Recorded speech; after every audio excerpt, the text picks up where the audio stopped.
Since I can remember, I've traveled this river, and every time I get closer to Ukronali's, my ancestral home, I feel the rush of the city melting away from me.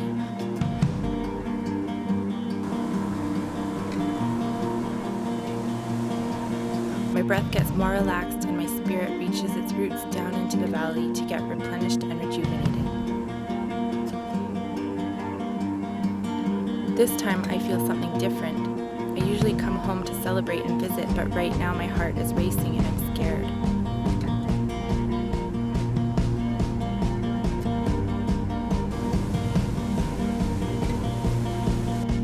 My name is Lindsay May Willie. I grew up with my mom and sister away from my dad and my roots. When he passed away alongside my uncle, I haven't really felt my connection to his side of the family. But now I believe our culture is dying. Our elders are passing away, and with them our language and knowledge. I have come home to see what, if anything, I can do to help keep our culture alive.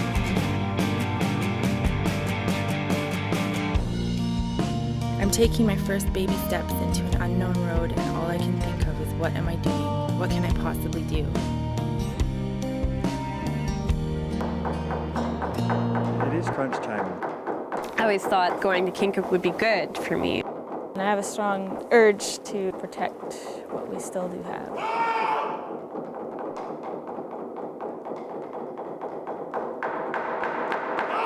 Our culture may look strong, but there are gaps in our knowledge.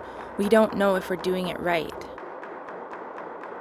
Ever since the potlatch was resurrected in the 60s, there's always been mutterings about it not being done right.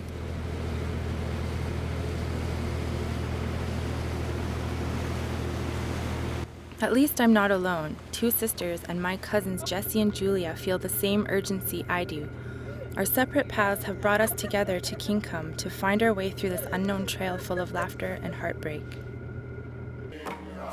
We are the Musqueam Dzawadeno, a tribe within the Kwakwaka'wakw Nation on the west coast of Canada. We have been a part of the Kinkum Valley for over 10,000 years. Our ancestors have left us with a culture full of fierce pride, strength, and beauty. Our potlatch ceremony is the keystone to our identity. It's a celebration where we come together as a family to perform our songs, dances, we name babies, conduct rites of passage. There were two wolves who came down from the north, and they came with their families, and they established themselves in the Kinkum Valley. Kawanilekwa was the ancestor of the Dzawadeno. Our dances, songs, and language are from the land. We still feel the connection today. When I moved home, songs were coming to my mind. So it's spirituality for sure. And this beautiful valley of Kinkum, strongly recommend coming back for a while and just getting in touch with those energy systems up the river that kind of led our people for thousands of years. My cousins Mike, Marianne, and Ryan have traveled the globe looking at anthropological records and masks in museums for about 12 years now. They have brought their knowledge back to us and are going to fill in some of the missing holes we have in our knowledge. When the big bird came down, he slid down. It was so important for us to learn what happened to our people, right? Pre-contact and when the residential school came into play, and how a lot of our history became distorted, and now we're stuck with trying to piece everything together. Some of the outlying communities were completely wiped out. We have their stories, but we know that they no longer exist. Our Willie family, those of us who are descendants of my grandparents Emily and Charlie Willie, have gathered from across the country to learn what we can about our history and potlatch before we host our next one. We want to know that we're doing it right.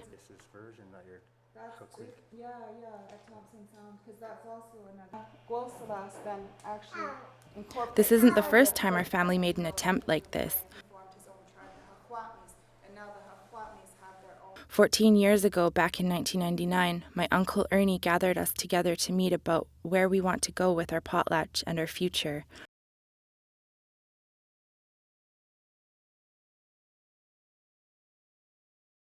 This is the first time we've come together since that time.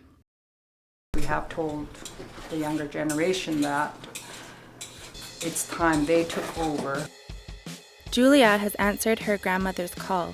She has moved home to Kinkum for the first time, jumping headfirst into a culture she's been a stranger to most of her life. Julia?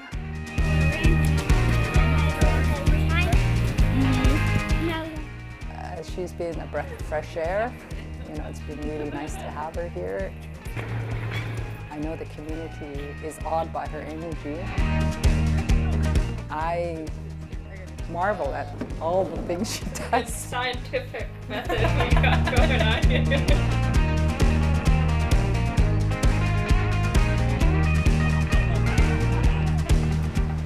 It's hard for me to identify as an Indigenous person, partly because I didn't grow up in Kinkum and partly just because, well, just so damn white. I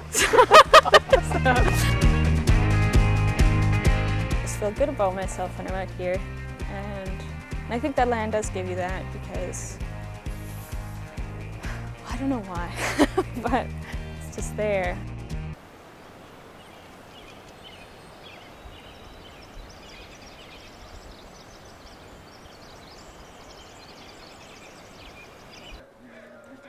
Lots of our people have grown up away from Kinkum and are looking for a connection like Julia and Jesse's dad, Rob.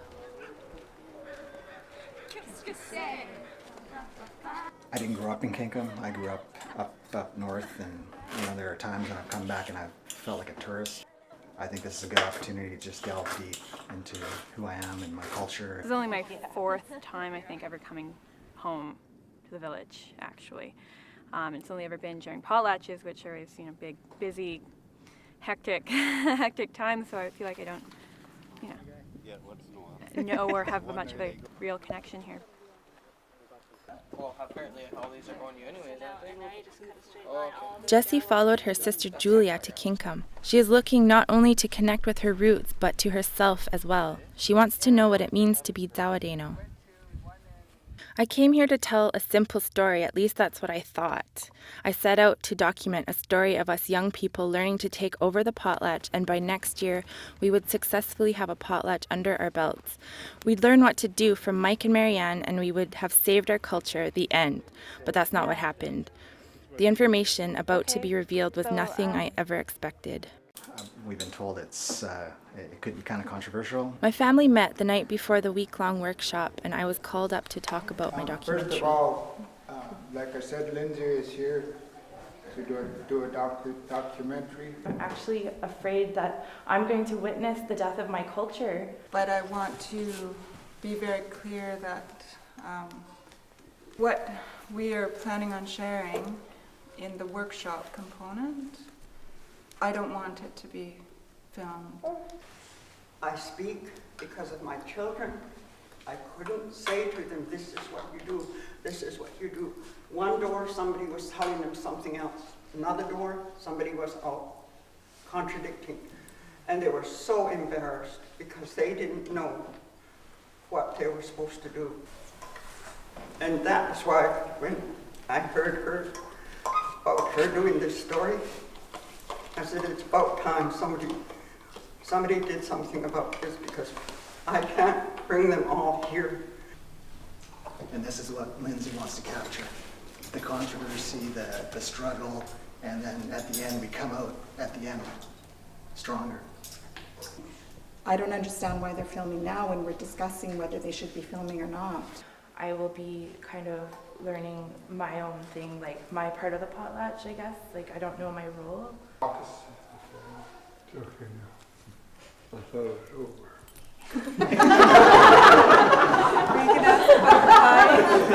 Thank you to the ancestors that have been with us this evening.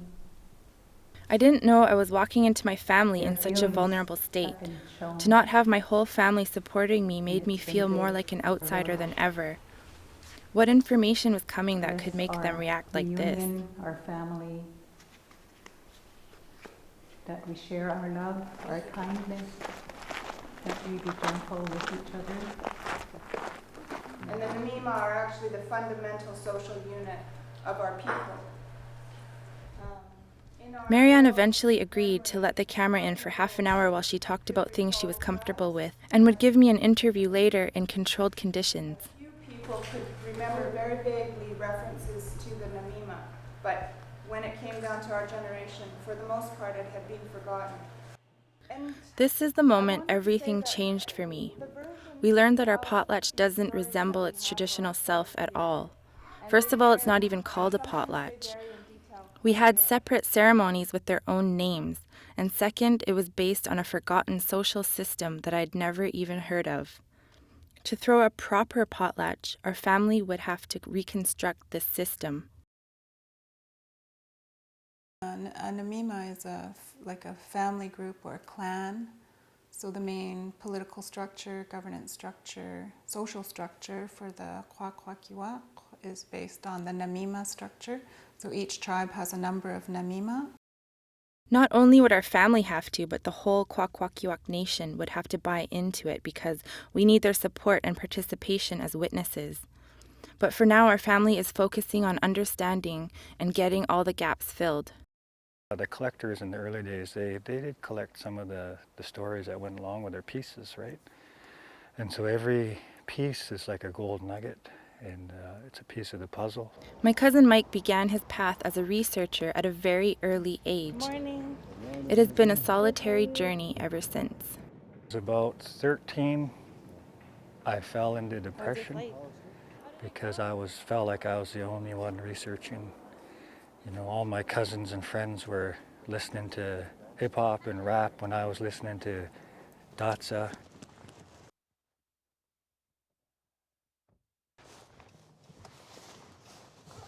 He's dedicated his whole life to getting the knowledge back to our family and people. He works as a cultural teacher and in his spare time raises money to bring back our language. Well, if you go back to residential school, when it first opened to when it closed, how much did the government spend there to kind of assimilate us, you know, take the language out of us? How much plus inflation, you know what I mean? That would be a good starting point, wouldn't it? So anywhere you are, you can actually push that sound. Today, he's meeting with his mentors and bringing his innovative ideas on how to use technology to teach language. A methodology, and we've got one central location, which is the web now. The higher up you would go, and that makes sense, right? You know, because that's leadership. When you can do that, you're showing leadership. So it wasn't strictly. I hope it provides balance for not only our family, but hopefully other families, and a structure to follow again, because there was a structure. So what happened to us to make our whole social structure collapse? We were persecuted for it. We were sent to jail for it. Many of our people felt it was better to stop. And they took that away, they stripped that off us. And so it lessens you as a human being. He kind of made it his personal mission to shut this thing down. And so he, in 1921, was able to have quite a number of people incarcerated.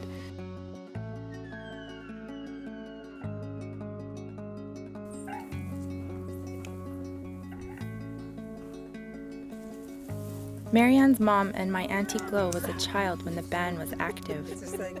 She used to look after my dad when he was little and has become much like a grandma to me. She remembers the fear she felt as a child during the ban. What stayed with you more as a child, though you may not have understood what was really happening, you felt. We always do. You know, if things aren't right, we feel it. We may not understand it or the reason for it, but we feel it. She recalls a time when the police came. And I can remember exactly where we were sitting in the big house at the time, when the word must have, you know, come from whoever was on guard. There was a boat coming. Everyone got up, went home. The men stayed behind to take care of other regalia and take any evidence that there was a potlatch happening. And I used to wonder why this happened.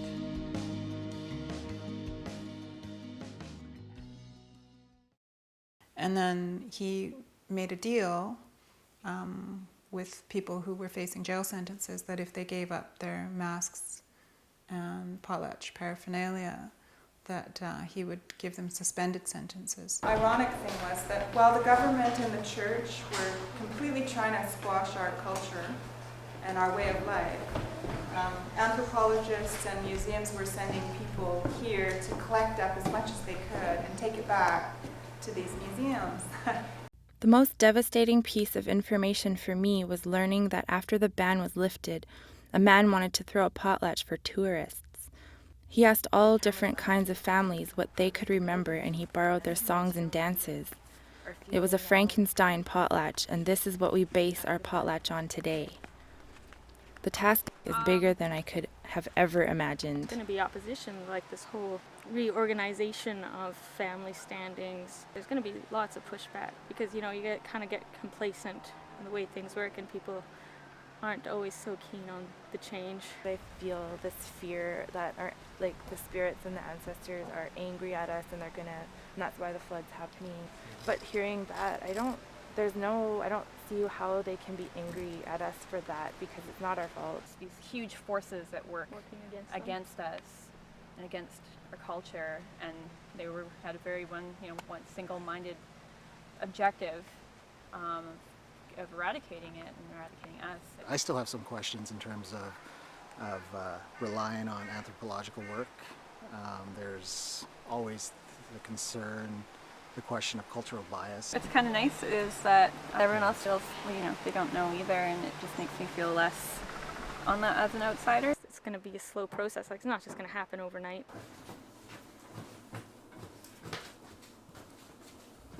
If we decide to go back to the complex Namima system, this could affect the head of our family, my Uncle Don, and the name that he holds. The name isn't just a name. With it comes a seat within the Namima and potlatch structure, and under it, our treasure box filled with all of our family dances, songs, names, and other rites that give us our identity within our people. The name came to him after the knowledge of how names are passed down was lost. So if we decide to go back to the old way, his name could possibly go to another person. It's not on the table because it's been in our family for the longest time. We're the ones that have been taking care of that treasure box. And it would be really hard for me personally to give that up. And this, your dad got this. I remember him carving it. Yeah. Can I touch that rattle? Sure. I know that it's a good thing that we now know the truth, but I can't help but feel grief for the potlatch I once knew. I feel like a rug has been pulled out from under me. I have these fond memories of witnessing many potlatches with my dad. That's one I remember him carving. I remember the masks would come alive and I would hide behind him. Even as an adult, I always left with such a spiritual high. We stopped the potlatch because we felt we should really know more about what it should be all about. If they're not being done right, does this mean that it was all for nothing? I feel like a part of my identity is gone. But we still got a long ways to go to make sure that the family is intact when we potlatch the next time. But we definitely have to potlatch soon. What's taking us so long? Very simple. We're not ready.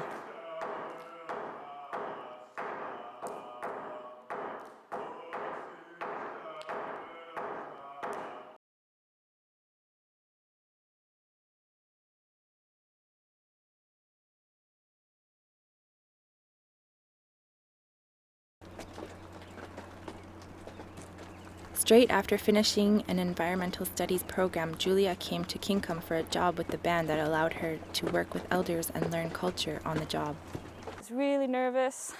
Didn't really know what to expect. Didn't know how to get groceries.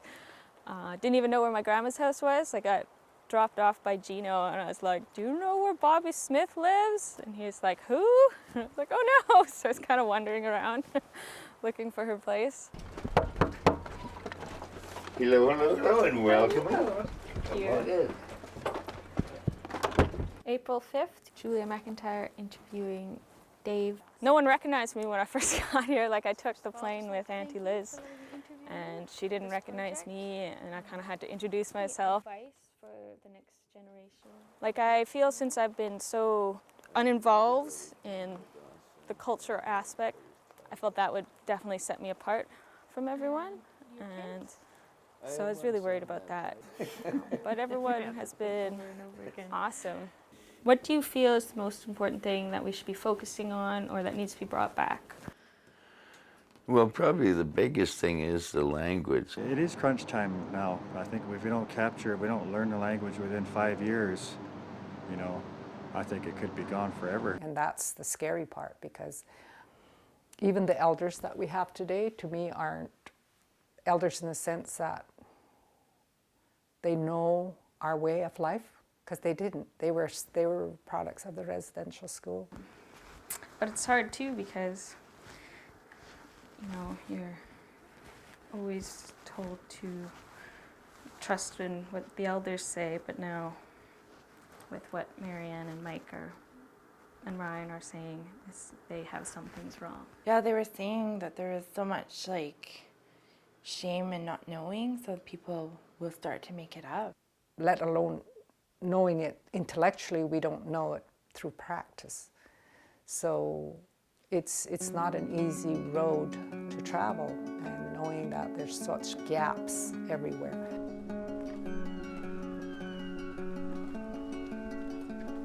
You also have to look in tandem at the wellness of everyone. If you're not well, you don't have a clear path. You're not going to move ahead in life because you're still so full of pain. And, you know, I have a brother who, you know, if you hear his residential school stories, horrible. You know, him and Frank went through real hard time.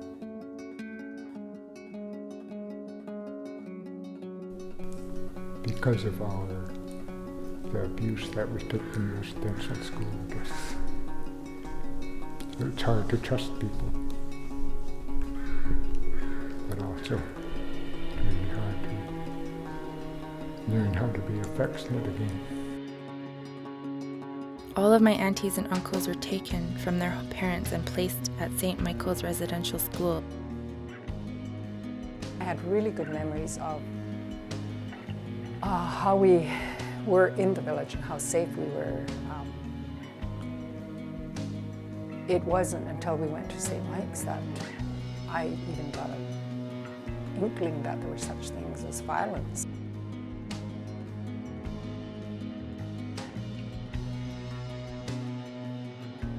So we were known by our numbers rather than our name. And my number was 38, so after all these years, I still remember my number. You know, they basically took away your identity on day one. With us being in the residential school and being taught, you know, that the old Indian ways, that's what they called it, that the old Indian ways were wrong. A lot of our people left the residential school with that. They had been indoctrinated to follow orders. Then what residential school did was take all your spirituality away. They took away Coverdale Cloud and replaced them with Jesus or whatever. Let go.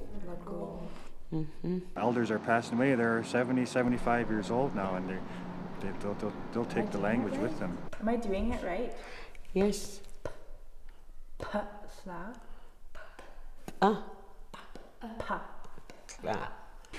They used to practice in the annex and saying that one over and over again, and poor Thomas had to listen to me like.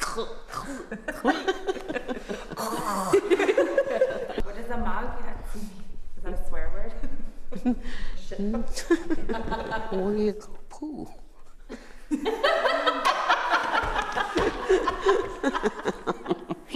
I know, it sounds so awful. Well, how did we get to a maggots? I can't find it here. It's not even maggots. Well, how did I get there? Julia. I always thought that going to Kinkum and trying to reconnect would be good for me and would be good for my emotional well-being and my mental health and things like that I've struggled with for years. Oh no. Are you purring, Julia? Jessie is on a mission. She's been living in Victoria working as a youth intern for the government. She has created her work placement here in Kinkum where she will get the community together to learn cultural activities. When I was coming in, I expected that I would be doing workshops, every night. It would happen on a regular basis, on time. It would just go all nice and smooth and perfect. And it's something completely different, and I just learned, had to just reevaluate on every level what I was hoping to do and achieve. Good morning, Kinkum. This is to let everyone know that we're planning a camping trip this weekend up the river. Please let me know if you I had these expectations and when I moved to Kinkum that it would happen much more naturally and much more quickly, that I would feel better and that I would feel more connected. So it hasn't happened yet as much as I had hoped, and it's been a month. Maybe it's not my thing.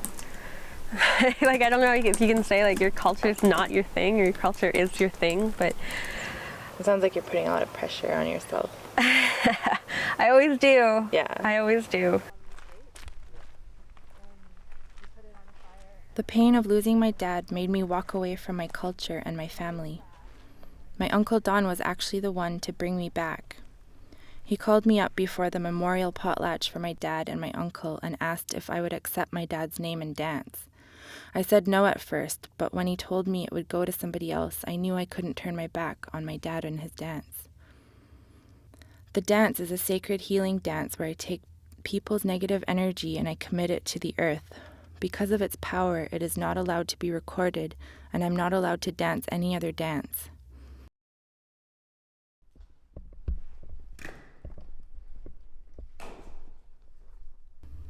To soothe my grief, I had become a fundamental Christian for a time. This worried my mom and sister. Because I know when your dad passed, a part of you went away. It was pretty traumatic. Maybe that's how you could only survive, is by cutting off from everybody. Except it was. When I did my dance, something changed in me. It was absolutely unbelievable when you came out and did it. I had never heard you sing like that, ever. Did you notice the transformation when I came out? Mm-hmm. It was you.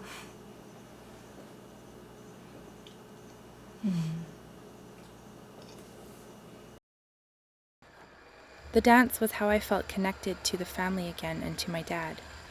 It has become a part of who I am. So to do my part for our potlatch, I want to learn everything I can about it. I've been told that if you really know your dance and the words of the song, it will become more powerful. My cousin Bobby, who's teaching me about my dance, and I are going to visit my Uncle Ernie. He's one of the oldest members of our tribe. Good morning. Good morning. He has the same type of dance as me. Do you mind if I set up I want the to ask CCR him what he knows about it. Put the video on for you to look at? This is the VHS tape that I learned my dad's dance from. I watched it in my living room in Vancouver and practiced around my coffee table. What does it mean when you turn? I can see what you're driving at now. There's nothing to explain. There's nothing to explain. You just watch how the dancer is, what the dancer is doing. And one of the terrible things that are happening now, that people are not following in our forefathers' footsteps. But I want to. What do I do? You, probably the only one. So when you look at me, who's trying to learn, do you feel like, oh, there's no point because it's dead anyways? Well, Is like I said, it dead? if you try that, you're just going to argue with people. Okay. They're set in their own ways. What you're trying to say is you want to prove something by yourself. Who's going to back you up? Who in the family, how are you going to get a chance to dance again? It's a major thing to bring back, like, our potlatch and the language. We all got to pull together and do our best to help. Because look at what's happening. Yeah, we know, like, I know that. I want to reverse it. I know. You don't think it's possible? Well, I guess you might say it's not for me to say. I just felt so weird because I wanted to go in there and... To see my uncle without hope made me understand that to him the potlatch is dead. He has seen it change so much over time that he doesn't recognize it anymore. What can I do when there's no hope for my elders? You may be saying that to stir you up. Maybe. Yeah. Yeah. And to move you forward. Well, it's doing that.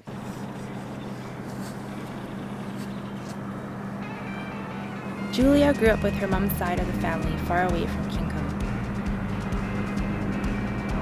Well, I was born in Whitehorse, Yukon, but moved when I was 4 to the Yellowknife Northwest Territories. Grew up in a very white privileged household. When I went to Trout Lake to tan moose hides, where I really realized how important knowing where you come from is, being exposed to that really made me realize what I had been missing since being here. I definitely do have a strong respect for that belief, believing in a higher power. I've experienced it, just being out by myself, walking up to the campgrounds, hanging out by the river. It's a place that really holds lots of power as soon as you go there. You can just feel it. There's just so much to learn here. And I feel like I've learned more being here than I did at the 2 years I was at school for.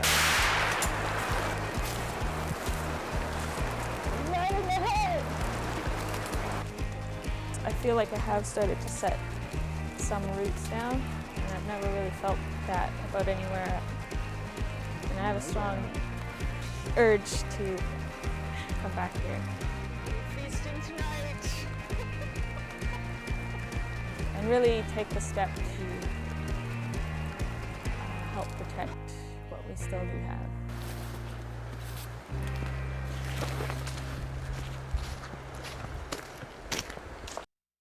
That's all, the only time I ever see them, there's like... Anytime that I've danced in a potlatch, it's always been almost like last minute and just like someone pointing at me and calling me down to the back room and, you know, dressing me up and then being like told go. And so it's always been like a terrifying experience. When you're dancing, it's like when your spirit comes alive. So if you feel some sort of movement, then just do that. Like it'll come to you. Jessie finally got a workshop off the ground.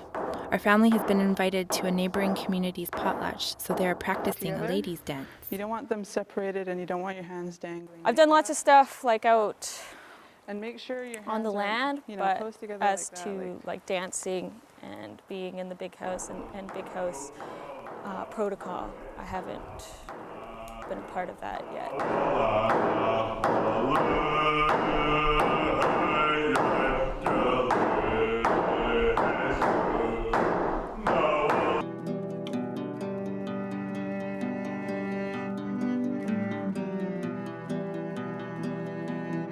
Since learning what we learned during our family meetings, I'm feeling a little apprehensive about going to a potlatch. I'm worried that I will look at it in a different way, that it won't have the same power that I've experienced before. I'm grateful for Jesse and Julia. They haven't been to as many potlatches, and it's hard not to feel their excitement. It'll change the experience. But no, I'm really looking forward to it. I'm happy I've come out. Even though we have paused our potlatch for now, we are contributing an important role to another family's potlatch, witnessing their ceremonies.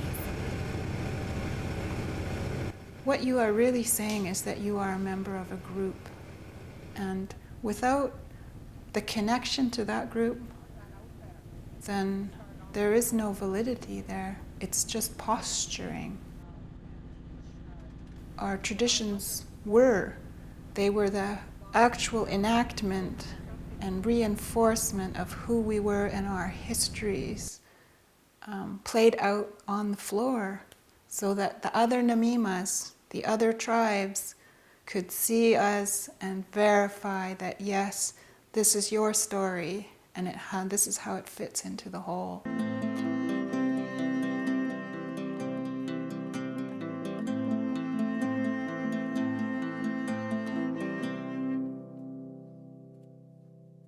Tsatsis New Quomet, or New Vancouver, is one of the communities that were abandoned due to deaths and displacement from residential school. Bill Glendale, who was hosting the potlatch, started to rebuild the village in 2001, and since then the community has grown and a big house has been built.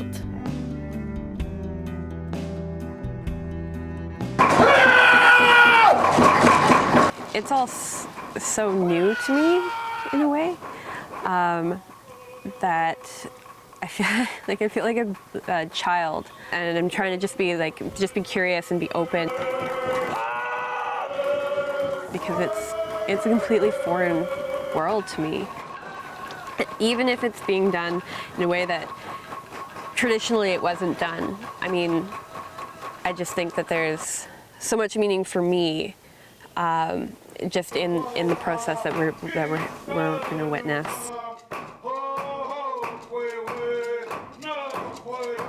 The songs are very powerful if you know the language.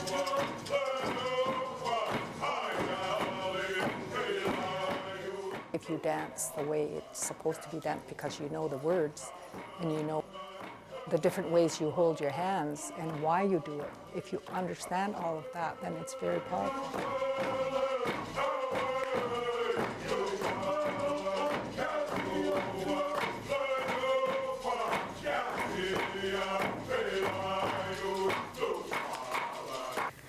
Instead of being scared and being out there, I was able to just really just dance.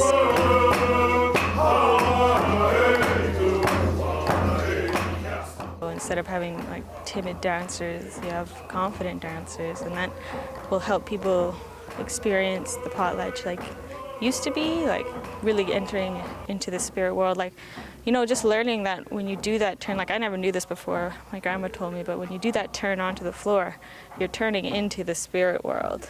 I wonder, like I've been thinking about like my spirit, and like I notice when dancers dance and they really know it and they're dancing with their spirit, it allows my spirit to come out. Mm-hmm. Like what about you? Like have you had any experiences in there? Not ones like where I was completely like, I don't know, taken away. But yeah, you could start to feel it. It starts to get there. My cousin Bobby is an energy healer. She has been teaching me about energy and what it means to my dance.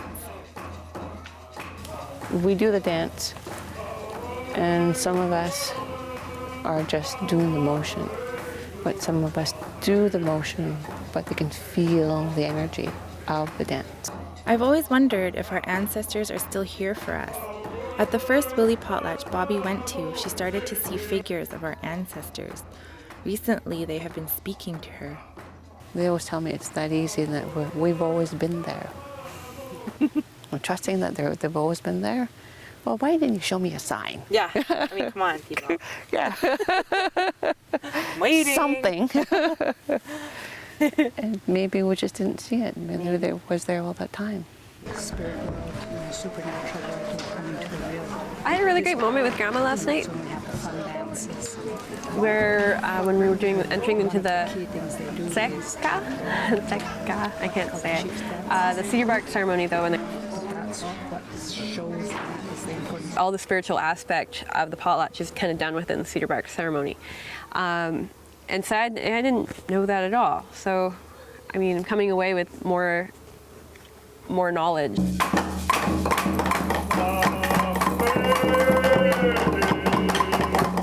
There's a lot of work to do in terms of respecting what we did in the past and respecting whose dances is whose and what belongs to what tribe.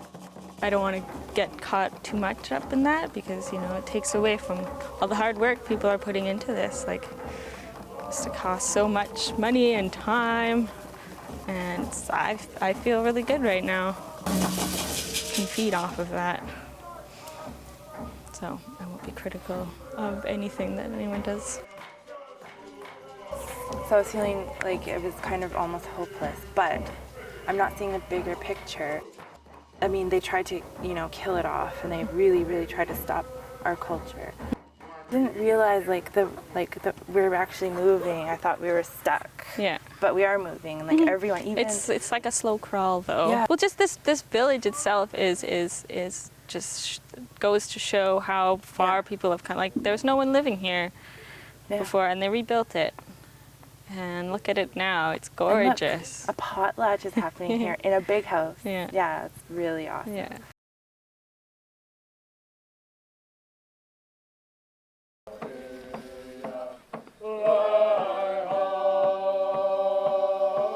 My Uncle Don came upon his leadership role unexpectedly. Do I question who And they look into the future. my leadership, about my leadership? I do. Part of our spirituality. I was looking into the river at the point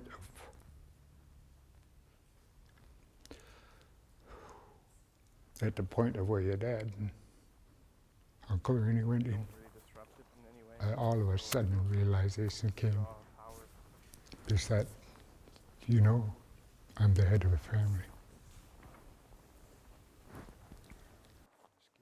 Because Ernie told me how the line was going before he passed on.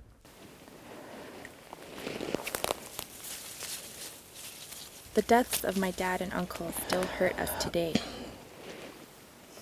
Many, many times when it really strikes you as just being so unfair, especially because they were working towards reviving our culture.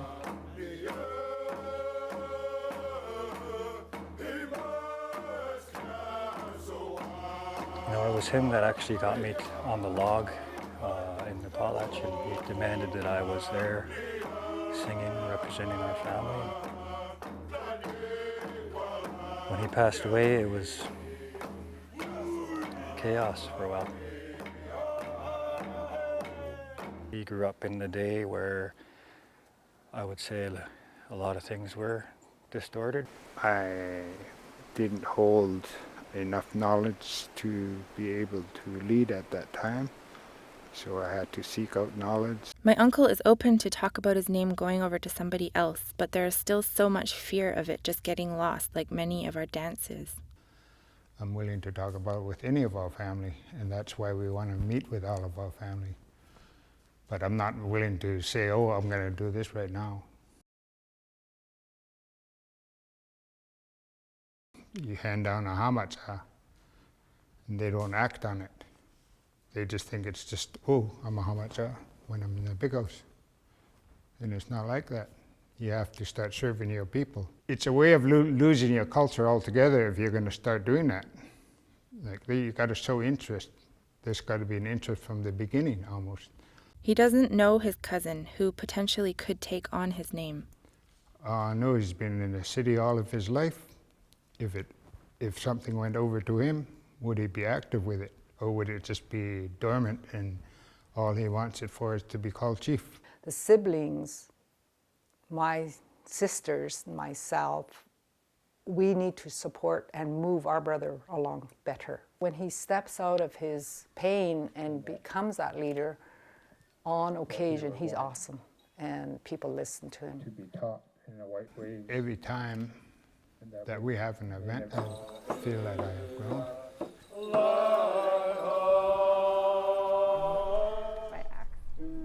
Jessie may not have expected the lessons coming her way, but she's found a place and a part she can play. She is connecting to the land.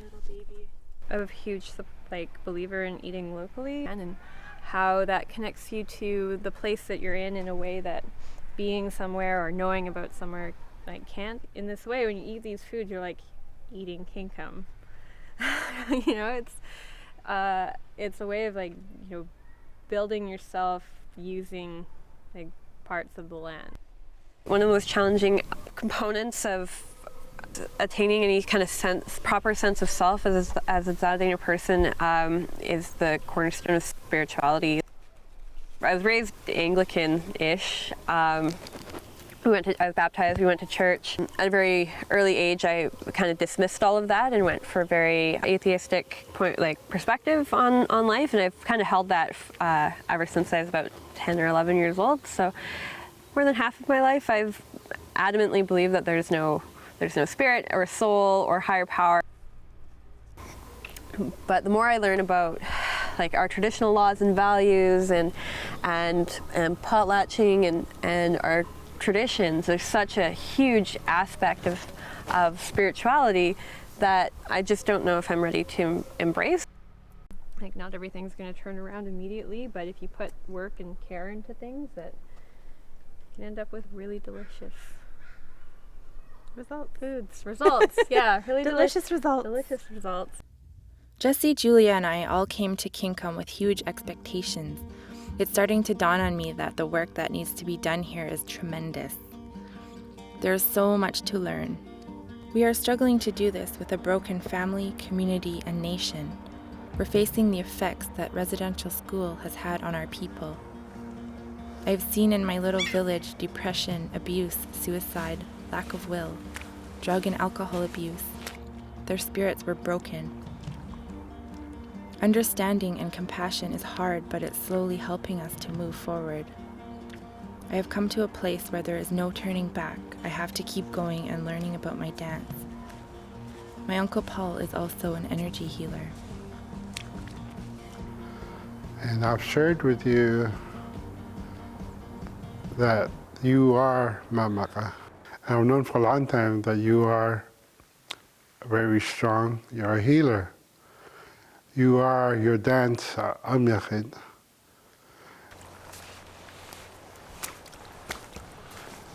But it's about your own spiritual evolution that needs to be addressed. I can talk to you about it, but until you experience it, those to me would be just work. Take 15 minutes a day, just be quiet by yourself.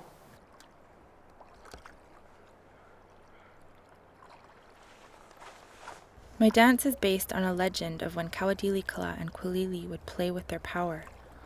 It was in crystal form.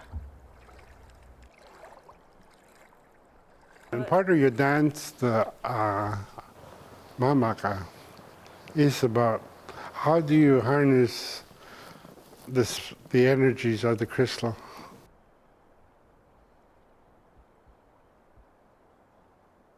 And so that's what you need to do, is tune in with the energies of a crystal. How do I do that? Do I just hold one? I have no idea where to go for that. Okay.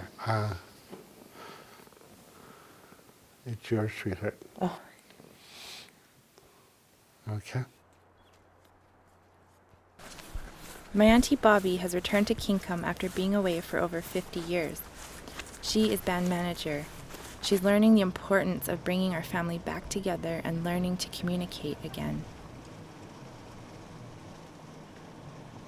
And that's a big issue in our families because we pass that on to our children, and their children now pass it to the grandkids.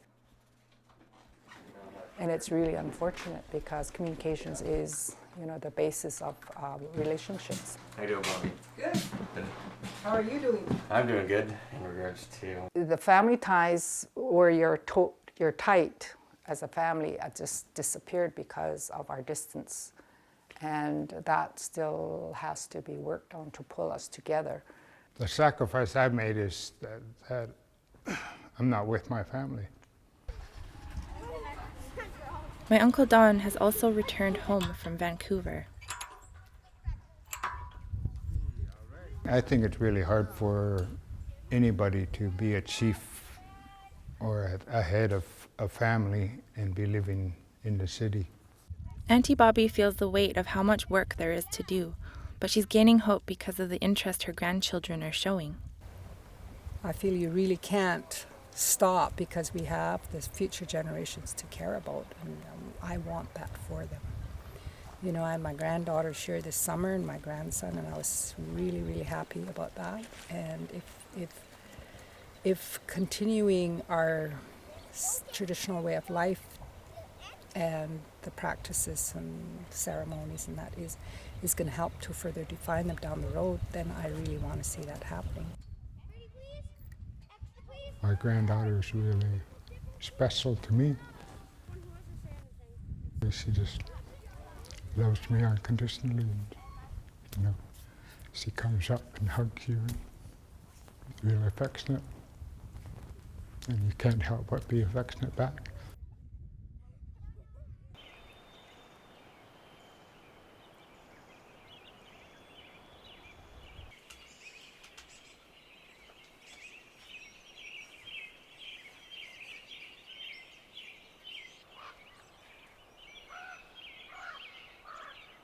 After over a year, Julia has run out of gas. She's going to leave Kinkum for a while for school. I'm kind of getting to the point where I'm overwhelmed with it. So maybe I'm one of those people who just gives up. I don't know.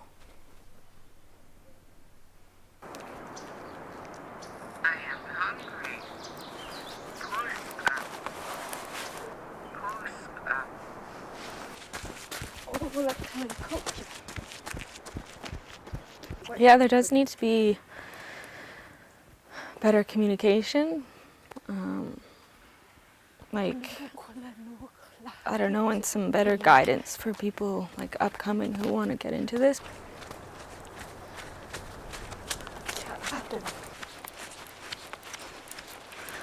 Like, I still feel uncomfortable just from being such an outsider before, just coming in and, you know, trying to act like this stuff is mine and, you know, like I have a right to it. So I still battle with that, and then battle with it just, you know, finding the right teachers. It's really hard to me too because, like, you kind of paved the way to come here for me and Jesse. What do you think we need to do for each other? Because I feel the same way. Like, if you leave, I'm like, well, like, who's going to help me? Like, sorry.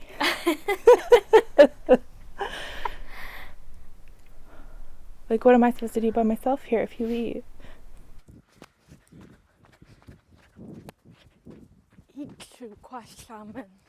I would say this would be like a kind of a pivotal change in my life. It's going in one direction and now kind of going in another direction.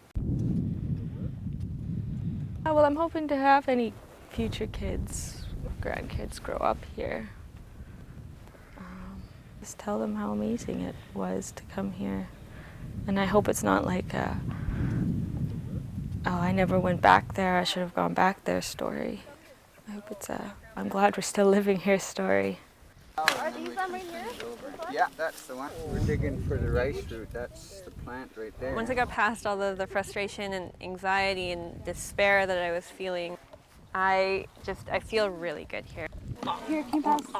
I love learning, and it makes me feel good, it makes me feel empowered, and there's so much here that's a part of me intrinsically. It's just like, what a waste to not embrace it.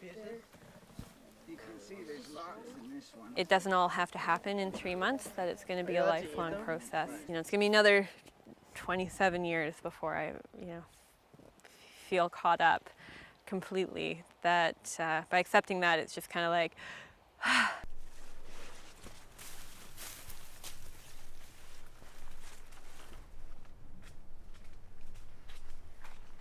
my crystal. I don't really know what it's trying to say to me.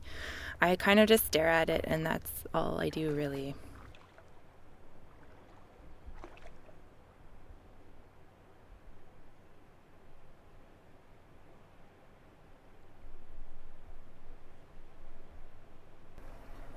So, since last time we talked, Yes. I've been just noticing my crystal. Yes.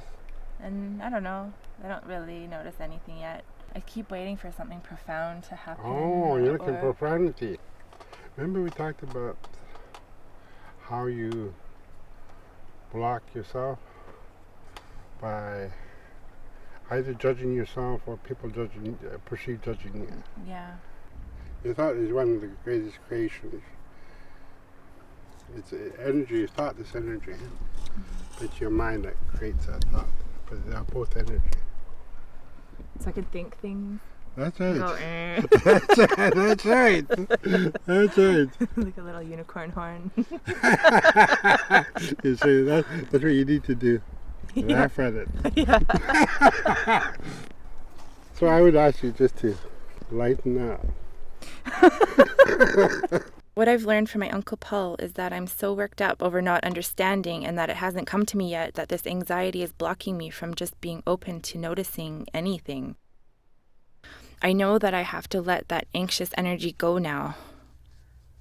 I can say that I've learned how to learn. If I really, really want to know it, I'm going to have to connect to that energy, which I don't know. I can't do that. But when you danced your dance, did you feel the energy? Yes. There it is. Well.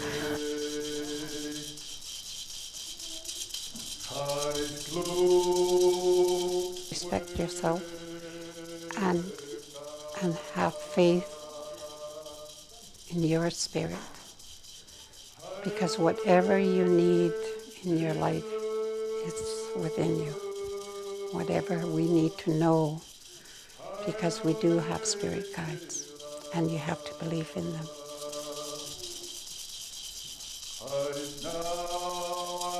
Through their research, Mike and Marianne have uncovered a forgotten ceremony, the Gachalitzo. They have brought it back to our community recently.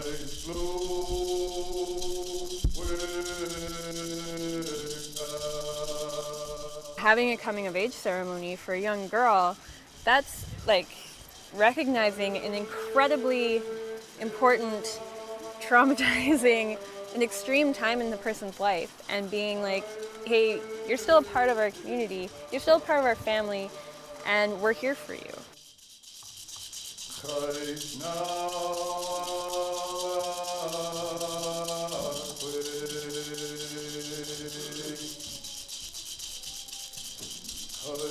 I think if at that age, at 14 years old, I'd had the whole community come together and be like, you're a part of this place. You belong here, you belong in this family. We love you, and we honor you, and we support you. I don't know how powerful that would have been.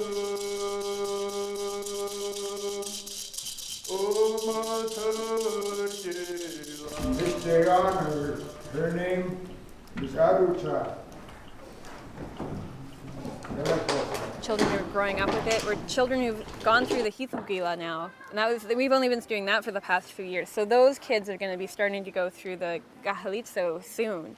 And I cannot wait to see what kind of strong and empowered people they grow up to be, because they're growing up knowing that they have this, right? Like these things that I've been looking for so long, they're kind of like told at such a young age that your home is here, you belong here, you have this support, you have this love, and you have this culture that we're actively practicing. This ceremony is a little piece of the ceremonies we used to have. It's not our potlatch, but it's something we can do right with integrity. We are rebuilding slowly.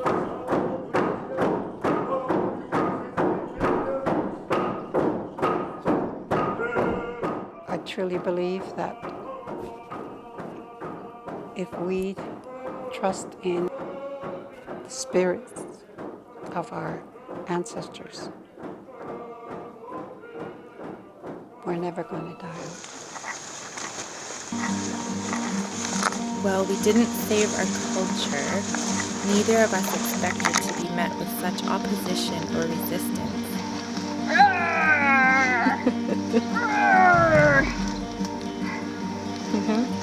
But we know now that our culture can't be something we can conquer in such a short time period. Oh, you're so beautiful! Yay! It isn't a subject at school we can memorize. It's something much greater. It is a way of living, a way to understand and respect the world. We decided to hike back up the river where our ancestors descended from. Worth it! We were hoping to find traces of them. What happened was, we got to know the land a little bit more. It is alive and dangerous.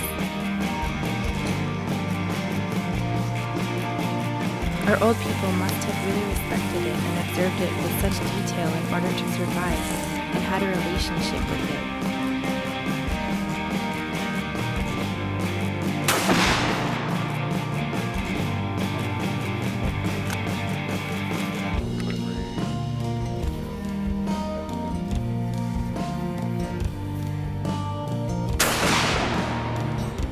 To know this about them makes me feel closer to them. The songs and dances and everything we see in our ceremonies are all based on the relationship they once had with the land and the creatures. So I would say that while we are closer to knowing our potlatch, we are just at the beginning of our journey.